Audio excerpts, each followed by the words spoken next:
Good afternoon, Packers fans. Aaron Negler here with your Packers Daily Chat, coming to you live on the Cheesehead TV social channels. A little different background, you may notice, because I am at my girlfriend's apartment. She is stranded in New Orleans with, millions of people across the country after the holiday and everything that's going on with not just Southwest, but other airlines as well. So I'm here feeding her cat, who you may hear. So if you hear a meow in the background, that's Sal saying hi. I hope you're all doing well. I'm also on her Wi-Fi, not wired in, so I'm sorry if this lags at all or is choppy. I apologize for that in advance. Good to see everybody in the comments section already mixing things up. The Packers back on the practice field this afternoon, including an appearance by David Bakhtiari. Obviously, that is exciting. Good to see him back out there after the appendectomy and missing a couple games. Christian Watson not on the practice field, not participating, and that is disconcerting, to say the least. Not that there isn't a path to victory without him on Sunday, because of course there is, but you would definitely prefer Christian Watson out there as much as possible anyway, coming off that hip injury that he suffered down in Miami, but not at practice today, which does not bode well. We'll see how he progresses throughout the week. Matt did say on Monday that every guy who was injured was considered day-to-day. Of course, that was the day before they placed Dean Lowry on an injured reserve, so we shall see. TK Miller, what's up? You got to run to dinner, but you wanted to say hello. Well, hello. Thanks so much for saying hi. Hope you're doing well. On stream last night, Watson said he's feeling much better, just being cautious. Well, that's good, Joey. That's good to hear. Guys will say a lot of things, though. I tend to take all of that with a grain of salt. We've heard not just Packers players, but NFL players talk about how good they feel and they plan on playing and blah, blah, blah. Look no further than the Monday Nighter back in 2020 when Davante Adams was hell-bent on playing and got shut down and obviously was very upset about it. Had to delete a tweet because of it. Hi, Sal. Sal's here to say hello. So, yeah, I have no doubt he is feeling better, and that's a good thing. Obviously, I'm not discounting that. But, how the player feels and what he says doesn't bear a whole lot when it comes to his actual playing time on Sunday. So we'll see. I want Bo Melton packages. Okay, everybody needs to relax on Bo Melton. Yes, he's fast and he's a new receiver, but do you really think he's going to be up to snuff with the hand signals by Sunday? Come on now. Come on. I'm somewhat joking, but I think they probably just like the player. I don't think it has much to do with Christian Watson, although you never know. Maybe they utilize him as a returner at some point. But I would be surprised if he plays much, if at all, on Sunday, or even if he's even active. Joey, thanks for the super chat. Trade love for Adams, the return, LOL. I'm glad you added the LOL, so I know you're joking. Crazy news out of Las Vegas today with the Raiders. 2 games left in the season. Raiders have benched Derek Carr, one of the main driving reasons that Davante Adams wanted to go play for the Raiders. Man, what a up season out there. Fascinating to me watching a coach in Josh McDaniels who clearly is just not very good, basically pulling every lever he can to try and save his job. I think one of the things probably going to save him is that he's got such a cash poor owner that, Mark Davis can't afford to eat his contract. So I think that's probably what will save him. But by any measure of the job that McDaniels has done, I think you got to classify it as a major disappointment. There's no doubt about that. But it will be interesting to see how the Raiders look without Carr at quarterback. Melton is returner insurance. No, he could be. Team defiant. He very well could be. But we thought the same thing about D.D. Westbrook, and he never even dressed. So we'll see. We'll see. If he gets hurt, they owe him money. He has zero guaranteed money right now. That's a good thing. I'm all on that. They just need to go 1-0 every week. Go Pack, go. 1,000%. I was thinking the same thing when you said what happened when Watson went out and then Aaron threw to everyone. I mean, it wasn't subtle, and I talked about this a bit with Billy on Beer and Ball earlier today. You should check that out here on the YouTube channel. It was very clear they wanted to get Watson involved as much as possible early on in the game. But man, things seemed to flow a lot better when Rodgers was forced to spread the ball around. And look, I'm never going to be upset about getting the ball in Christian Watson's hands. I think that's a very wise idea. But it sure did look like as the game progressed and Rodgers had to force himself to spread the ball around, I think the offense operated a little better, so maybe that contributed to some of the issues in the red zone. We saw the kind of, I guess you would say, maybe not miscommunication, but the stumble that Watson has, the ball's a little bit behind him. Maybe Rodgers is expecting him at a little bit different depth there. It's a couple players who have played somewhat, number of snaps together now this year, but in the great pantheon of Rodgers' career, they have not played together a lot, obviously. So, those are things that you hope get ironed out over time. But in the meantime, it's nice to see the offense operate the way it did. At one point, Rodgers had hit 11 different receivers on Sunday. That's fantastic. You want more of that, please. Dylan, thanks for the super chat. Which rookie not named Christian Watson are you most excited about long-term? Romeo Doubs. I'm sure that's a boring answer, but it's definitely Romeo Doubs. I was insanely excited about him during training camp. You can go back and check the tweets. I really like this rookie class, though. I mean, there hasn't been a true disappointment, I would say, among any of them.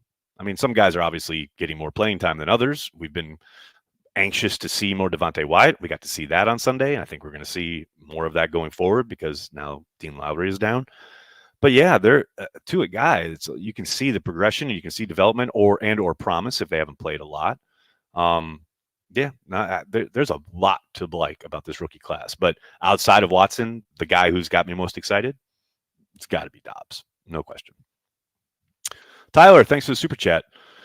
With year one in Las Vegas being a letdown, is Davante still on track for Canton? Where would you have Green Bay's record if he had stayed? Lots of issues to cover up.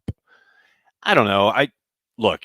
I still think he's headed to Canton. He still put up decent numbers this year. Hell, at one point, he was on track to obliterate the numbers he put up in his best year in Green Bay. Now, I don't know where he stands right now, but he's still putting up some pretty big numbers. And I know he's disappeared from game plans and he's had stretches of games where he hasn't put up huge numbers, but he's still producing at a high level. And I suspect, regardless of who they throw in there at quarterback for these last two games, it's going to be Davante centric, and he's probably going to continue to put up numbers. Don't ever forget the stretch when Brett Hundley was starting. Davante was the only dude who kept producing consistently week in and week out. He didn't skip a beat, really. So, yeah, I suspect still on track would be my guess. Craig, thanks for the super chat. Remember 2010 Nags? Do I ever? We snuck in as a wild card and ran the table. Compare 2020 team with 2010 talent-wise. I think they were much better up front on both sides of the ball, especially on defense. That's would be the major kind of concern / place where it falls apart, right? Look, can you catch lightning in a bottle and maybe go on a run? Sure, absolutely. It happens every once in a while in the NFL. Why can't the Packers do it, right? But man, just pure talent-wise, they were more talented on both sides of the ball and probably more solid on special teams in 2010. They certainly had a much better defense, a much more consistent defense. And that's not to say that this defense isn't talented, because it is. But the 2010 defense was a hell of a lot better than this one. And I think that helped them out, because it's so funny. People remember the game in Atlanta, right? Rodgers going ham, or they remember James Starks coming to life at the end of the year, right? But man, people forget, it's not like they were dropping 40 every week. Some of those games were hard to watch on offense, and the defense kept them in them and gave them opportunities with turnovers. I think that defense is pretty underrated in Packers fans' memories, because everybody remembers Rodgers throwing to the corner and Greg Jennings and the touchdowns and the Super Bowl and Doherty going deep on that first touchdown. Those are the things that kind of the images you have. But man, one of the biggest plays in that game is Spillett Pickett, forcing that fumble on Mendenhall. I do think that defense gets short shrift, so to speak, because Rodgers was so amazing in that Atlanta game, and because they put up points and they put up a ton of yards in the Super Bowl. But yeah, that defense, Howard Green and company, I would definitely give the nod to 2010 over 2022. Is happy hour today? Yes, sir. Sorry for the late switch yesterday. Corey and LiveX had a bunch of things scheduling wise that we had to work around, and unfortunately it had to be done at the last minute. But Instead of last night, we had no happy hour last night. We had Packer Transplants live. Tonight, we will have our happy hour. So if you're a Patreon member or a Carry the G Club member here on YouTube, the information on YouTube here is on the community page.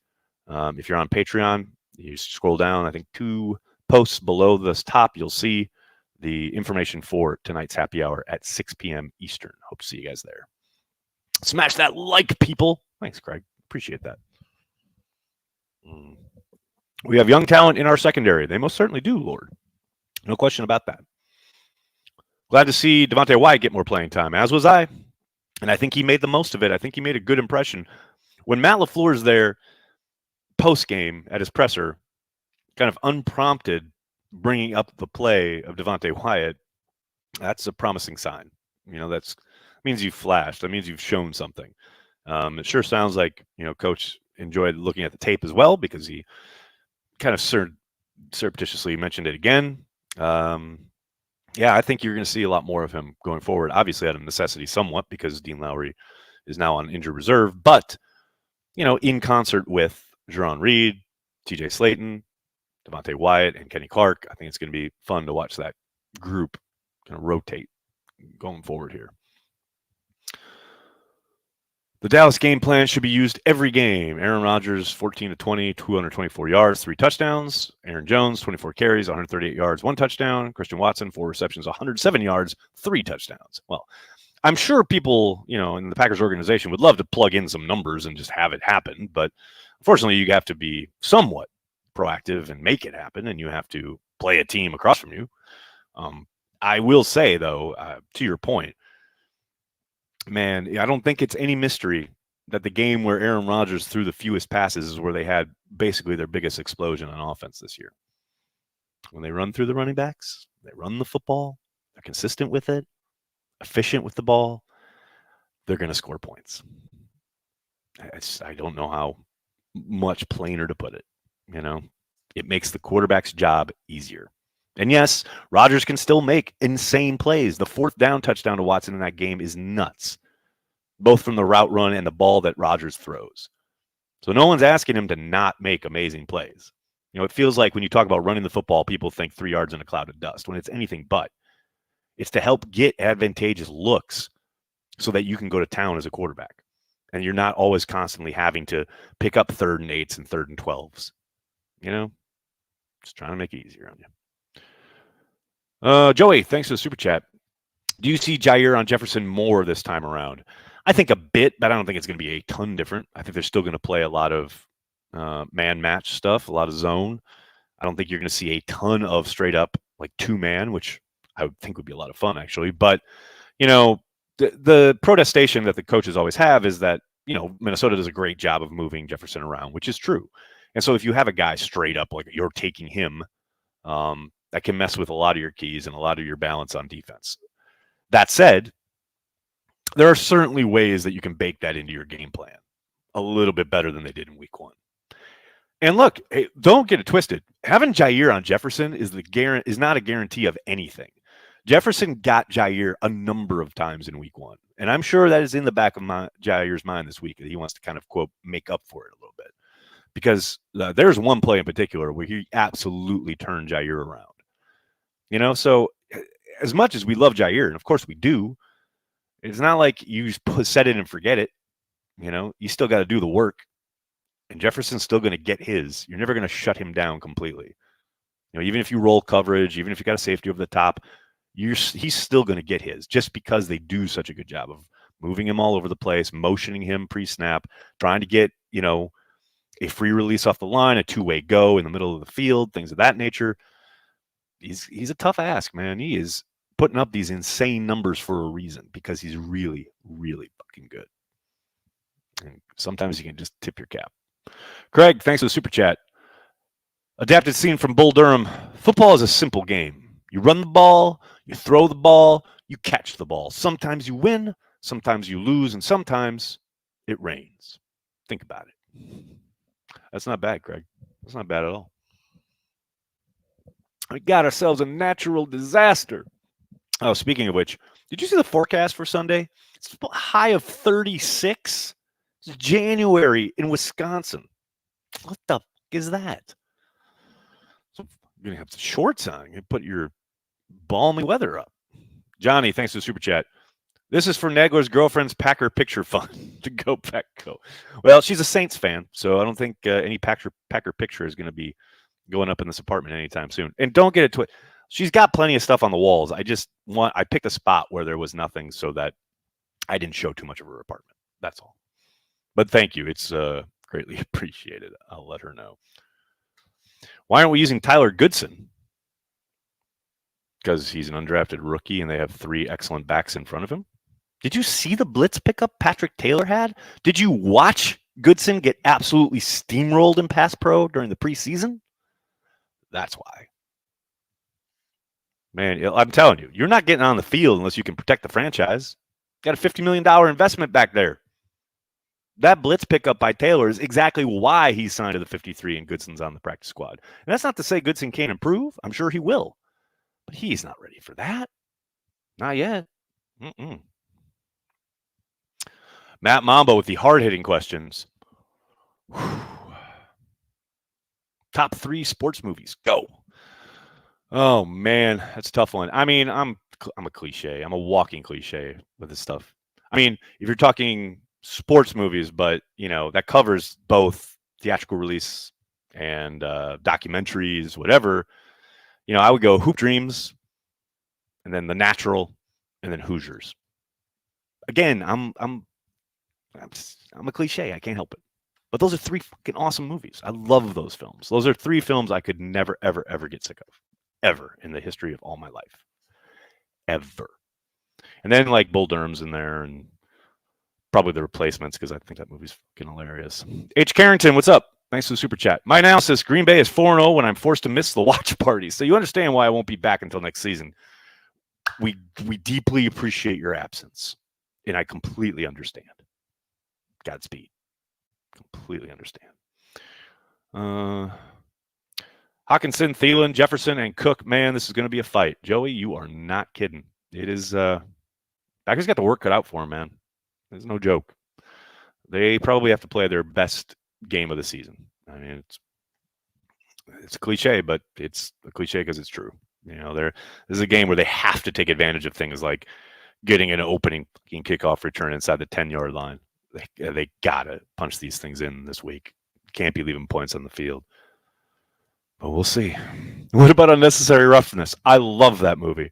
My favorite, to this day, my best friend in the whole world, Luke Laga, and I, we still do. I thought you were going to do one of these. I love that movie. Michael C., thanks for super chat. Fun fact, the 1996 Packers only played in 3 total one-score games. We were 2-1. Well, it's funny you mentioned that, Michael, because people I think, tend to forget how the dip in that season, that game in the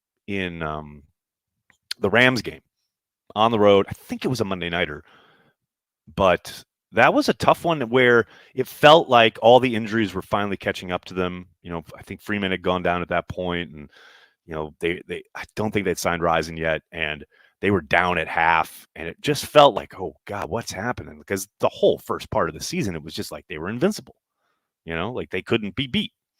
And then things started getting a little tougher, blah, blah, blah. But the whole season, in my eyes, I remember in 96, turned at the halftime of that game.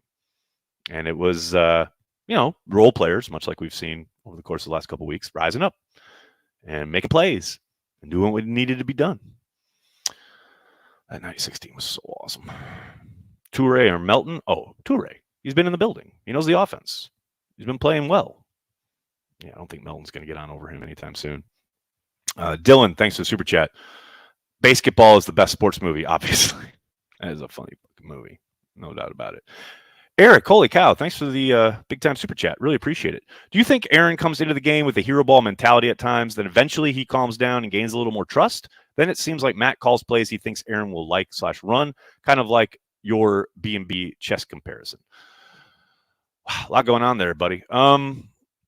Do I think he comes in? I think he just comes in a little keyed up sometimes, much like Favre did back in the day, kind of in a different way. Obviously, with Favre, it was like the balls would sail on him constantly until he got hit. He needed to take a hit, right, to kind of calm him down. I do think, especially lately, this year in particular, early in games, it does feel like Rodgers is trying to be a little too, maybe not too perfect, but like he's just not trusting something. I don't know if it's his receivers. I don't know if it's his protection. I don't know if it's what he's seeing. But he does seem to have a little bit more happy feet, patting the ball a little bit much. I mean, look at the first fucking pass play down in Miami. He's got Randall Cobb screaming, wide open, throwing his hands in the air. He doesn't throw it to him. Later, he's got Alan Lazard to his right, wide open for what looked like a play that was designed to Lazard, but he's looking to his left for some reason. I don't know. But then, as the game progresses, as you're saying, he does seem to settle in. And then he starts ripping it, gets to the top of the drop, sees, likes what he sees, makes the read, and lets it rip, as he should. But yeah, why that doesn't happen at the beginning of games, I don't know. And I would love to ask him, but I'd have to be in town for a game and be at his locker for that, and that's not going to happen, at least not this year. But Eric, that's an excellent question. It is very noticeable, and I really appreciate the super chat. John, thanks for the super chat. Got your work cut out for us, but let's beat those fools at Lambeau, and then again in Mini in a few weeks. Crush Paul Allen's soul. Oh, John, this is a super chat after Corey Banky's heart. I love it. I love it. Doug Evans pick 6. Yes, Jimmy, well remembered. Doug Evans made a big play. That's right. Well remembered. I knew it was a defensive play that started to turn it around. 1996 Packers are, for my money, one of the best defensive teams in NFL history. Oh, Sean, there is zero doubt. There is zero question. And that's what was always so frustrating about Leroy Butler having to wait so long to get into the Hall of Fame, because that defense was amazing. And yet it only had one member in the Hall of Fame, which was ridiculous to me. Not only did they win a championship, they finished the season as the number 1 defense. Everyone remembers the 85 Bears for good reason. They were fucking amazing. But the 96 Packers are up to that Pepsi challenge. They're fucking incredible. That was an incredible defense. And Leroy Butler was one of the biggest components of it, along with Reggie. So to finally see him get into the Hall was, it's well past due, but that was such a monster component to their championship that year, was the play of that defense and the way they played together.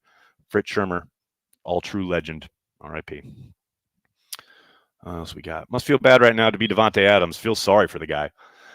I don't know if I feel sorry for him. He's doing okay. He's going to be all right. But you guys know I love Davante. And, it does suck to see how this has transpired. I'm sure he's frustrated with the fact that he did go play with his best friend. And things certainly haven't gone their way on either the, standings or the scoreboard more often than not. It's got to be frustrating. And there's certainly been games where it's been kind of a mystery as to why he's not getting the football. Talk all you want about Aaron forcing the ball to Davante, but at least that made sense with the idea that he's one of the best, if not the best player on the field week after week. Yeah, get him the ball. Wish they'd have that mentality with Aaron Jones sometimes. That's just me. Don't get me going. All right, everybody, I'm going to have to get going. I can't thank you enough for hanging out and talking Packers each and every day, Monday through Friday, right here on the Cheesehead TV social channels. Like I said, Patreon members, Carry the G Club members, happy hours at the top of the hour, 6 o'clock Eastern. I'll see you there. In the meantime, everyone else, please hit like on this video, subscribe to the channel, and then tell your friends and tell your family, Cheesehead TV. We are devoted to Green Bay Packers fans worldwide. Thanks a lot, everybody. Have a great night. Go Pack, go.